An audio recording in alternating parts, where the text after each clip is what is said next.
Now, why was he yelling at her? What kind of messed up language was it? What was happening?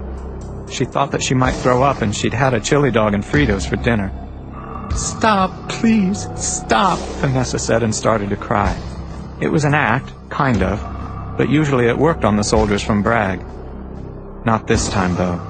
The insane yelling in the car got even louder, the weird language she didn't understand. "Rakoisea, I beg y'all," said Thomas Starkey. "Get out of the car. Do it now, bitch." They were waving their scary guns and pointing, and she finally understood that she was supposed to get out of the car. Oh my God, are they going to leave me out here as a sick joke? The bastards! Or was it worse than that? How much worse could it get? Then the one in the front seat smacked her with the back of his hand. Why? She was already getting out of the car. God damn him! She almost toppled over on her silver platform shoes. "Rakoisea!" The man in front screamed again. Who were they? Were they terrorists or something? In creepy swampland. Jesus God, I don't want to go in there. There'll be snakes for sure. The one from the back seat punched her in the back again, and Vanessa started to run. What choice did she have? "Doktor, say ventoy," she heard shouts behind her. Oh God, God, God, what are they saying? What is going to happen to me? Why did I let them pick me up? Big mistake, big mistake. Then all Vanessa could think about was running. Chapter 20. "Let her go," Thomas Starkey said. "Let's be fair now. We told Vanessa we'd be good." So they leaned against the Suburban and let the frightened girl run off into the swamp, giving her a good head start. Starkey slid on one of the Rangers' new tan berets. It had replaced the black beret of the Special Forces once the rest of the Army had gone to black. "Here's the first side bet of the evening. Old Vanessa will be wearing her platform heels when we catch up with her. Or do you boys think she'll shuck the shoes?" asked Starkey. "Bets, gentlemen?" "Shuck 'em for sure," said Griffin. "She's dumb, but she's not that stupid. I'll take your bet. 50? "She'll be wearing the shoes," pronounced Starkey. "Girl that pretty, working the street, she's dumb as a board. 100 says so." Just then they saw a pair of lights veering off the highway. Someone was driving toward where they'd parked. Now who the hell was this? "Trooper," said Starkey. Then he raised his hand in a friendly wave at the slow-moving police car. "Problem here?" the statey said once he'd rolled up close to the big blue Suburban. He didn't bother to get out of his car. "Just a little pit stop, officer. We're on our way to Fort Benning from Bragg," Starkey said in the calmest voice. In truth, he wasn't nervous about the trooper, just curious about how this would turn out. "We're in the reserves. If the three of us were on the first team, I guess we'd all be in trouble. I saw your vehicle from the road. Thought I'd better check to make sure everybody was all right. Nothing but swamp back there." "Well, we're fine, officer.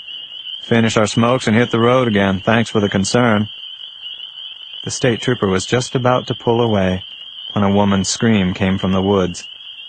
There was no mistaking that it was a cry for help. "Now that's a damn shame, officer." Starkey swung his pistol out from behind his back. He shot the trooper point blank in the forehead. Didn't even have to think about it. No good deed goes unpunished.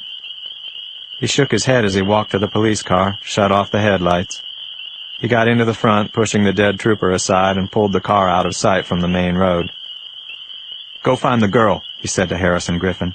"Pronto! She's obviously not too far, and she's still wearing her platform, Situate. Go, go!" he said to Harrison Griffin. "I'll give you chumps a couple of minutes lead. I want to get this cruiser completely out of sight. Go! Warner's Point, Brownie's flanker." When Colonel Thomas Starkey finally made his move into the woods, there wasn't a false step on his part. He went straight to where the girl had cried out for help and gotten the state trooper killed. From that point, it was mostly instinct for him. He saw mussed leaves and grass, a broken branch of a bush where she'd passed. He noted his own internal responses, rapid breathing, surging blood flow. He'd been here before. "Dao se tin, Ramai," he whispered in Vietnamese. "Doktor, say ventoy." "I'm going to find you, honey. You're almost dead." He was sorry that the chase after the girl had to be rushed, but the dead state trooper was an unexpected development. As he always did, Starkey had a calm, super-aware focus. He was in the zone. Time slowed for him. Every detail was precise and every movement was controlled.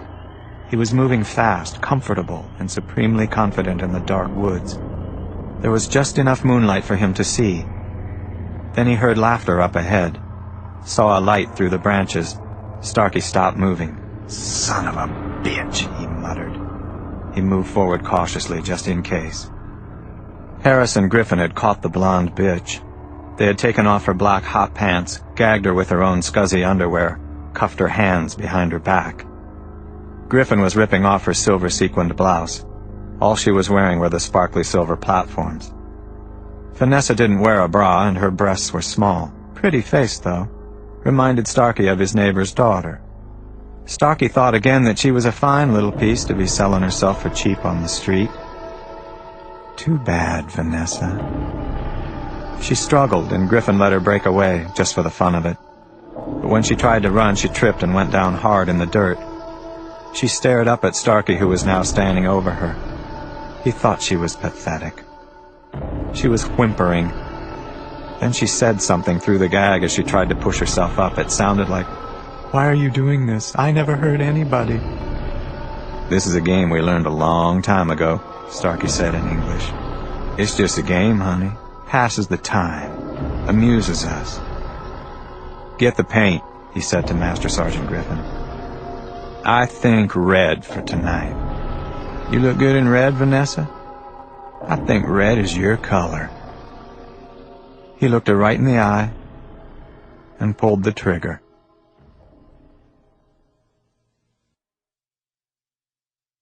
Chapter 21. I got up at about 5:30 my first morning back in Washington. Same old, which was fine with me. I put on a Wizards t-shirt and ancient Georgetown gym shorts and headed downstairs. The lights in the kitchen were still off. Nana wasn't up yet, which was a little surprising. Well, she deserved to sleep late every once in a while, too. I laced up my sneaks and headed outside for a run. Immediately, I could smell the Anacostia River. Not the greatest smell, but familiar. My plan was not to think about Ellis Cooper on death row this morning. So far, I was failing. Our neighborhood had changed a lot in the past few years. The politicians and business people would say it's all for the good, but I wasn't so sure that's right. There was construction on 395 South, and the 4th Street on-ramp had been closed forever. I doubted it would have gone on for this long in Georgetown. A lot of the old brownstones I grew up with had been torn down. Townhouses were going up that looked very Capitol Hill to me. There was also a flashy new gym called Results. Some houses sported hexagonal blue ADT security signs, courtesy of the huge Tyco Corporation. Certain streets were becoming gentrified. But the drug dealers were still around, especially as you traveled toward the Anacostia. If you could put on H.G. Wells' time machine glasses, you would see that the original city planners had some good ideas. Every couple of blocks there was a park with clearly delineated paths and patches of grass. Someday the parks would be reclaimed by the people, not just the drug dealers. Or so I like to think. A Washington Post article the other day proclaimed that some people in the neighborhood actually protect the dealers. Well, some people think the dealers do more good things for the community than the politicians do, like throwing block parties and giving kids ice cream money on hot summer days. I've been here since I was 10, and will probably stay in Southeast. I love the old neighborhood. Not just the memories, but the promise of things that could still happen here. When I got home from my run, the kitchen lights still weren't on. An alarm was sounding inside my head. Pretty loud, too. I went down the narrow hallway from the kitchen to check on Nana. Chapter 22. I edged open the door and saw her lying in bed, so I quietly moved into the room. Rosie the cat was perched on the windowsill. She meowed softly. Some watch cat. I let my eyes roam. Saw a familiar framed poster depicting jazz musicians by Romer Bearden. It's called Wrapping It Up at the Lafayette. On top of her armoire were dozens of hat boxes. Nana's collection of hats for special occasions would be the envy of any milliner. I realized I couldn't hear Nana's breathing. My body tensed, and suddenly there was a loud roaring sound inside my head. She hadn't gotten up to make breakfast only a handful of times since I was a kid. I felt the fears of a child as I stood perfectly still in her room. Oh, God, no.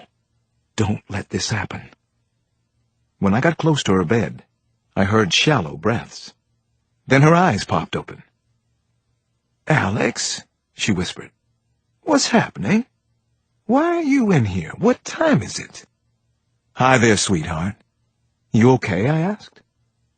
"I'm just kind of tired. Feeling a little under the weather this morning." She squinted her eyes to look at the old West clocks on her night table. 7? Oh, my, half the morning's gone. "You want a little breakfast? How about breakfast in bed this morning? I'm buying," I said. She sighed. "I think I'll just sleep in a little longer, Alex. You mind? Can you get the kids ready for school?" "Sure. Are you positive you're okay?" "I'll see you later. I'm fine. Just a little tired this morning. Get the children up, Alex." Rosie was trying to get into bed with Nana, but she wasn't having any of it. "Scat, cat," she whispered. I got the 3 kids up, or so I thought, but then I had to rouse Janny and Damon a second time. I put out their favorite cereals and some fruit, and then I made scrambled eggs, overdoing it a little to compensate for Nana's not being there. I warmed Alex's milk, then fixed his breakfast and spoon-fed it to him. The kids marched off to school, and I cleaned up after they were gone. I changed Alex's diapers for the second time that morning, and I put him in a fresh onesie covered with fire trucks. He was liking this extra attention, seemed to think it was funny. "Don't get used to this, little buddy," I told him. I checked on Nana, and she was still resting. She was fast asleep, actually. I listened to her breathing for a couple of minutes. She seemed all right. Her bedroom was so peaceful, but not old lady Rosie. There was a fuzzy, very colorful orange and purple rug at the foot of the bed. She says the rug gives her happy feet. I took little Alex upstairs to my room, where I hoped to get some work done that morning. I called a friend at the Pentagon. His name's Kevin Cassidy. We had worked a murder case together a few years back. I told him about the situation at Fort Bragg and how little time Sergeant Cooper had on death row. Kevin listened, then cautioned me to be extremely careful. "There are a lot of good folks in the Army, Alex. Good people. Well-intentioned, honorable as hell. But we like to clean up our own messes. Outsiders aren't usually welcome. You hear what I'm saying?" "Ellis Cooper didn't commit those murders," I told him. "I'm almost certain of it. But I'll take your advice to heart. We're running out of time, Kevin." "I'll check into it for you," he said. "Let me do it, Alex." After I got off the phone with the Pentagon, I called Ron Burns at the FBI. I told him about the developing situation at Fort Bragg. The director and I had gotten fairly close during the troubles with Kyle Craig. Burns wanted to get me over to the Bureau, and I was thinking about it. "You know how territorial local cops can be," he said. "The Army is even worse, especially when it comes to a homicide. Even if one of their own is innocent and wrongly accused? Even if he's about to be executed? I thought they didn't leave their own out there to die." "If they believed that, Alex, the case would have never gone to trial. If I can help, I will. Let me know. I don't make offers that I don't keep." "I appreciate it," I said. After I got off the phone, I brought little Alex downstairs for some more milk. I was becoming faintly aware of just how much work was involved every day, every hour of every day at the house. I hadn't even done any cleaning or straightening up yet. I decided to check on Nana again. I gently opened the door. I couldn't hear anything. I moved closer to the bed. Finally, I could hear the sound of her breathing. I stood stock still in her bedroom, and for the first time that I could remember, I was worried about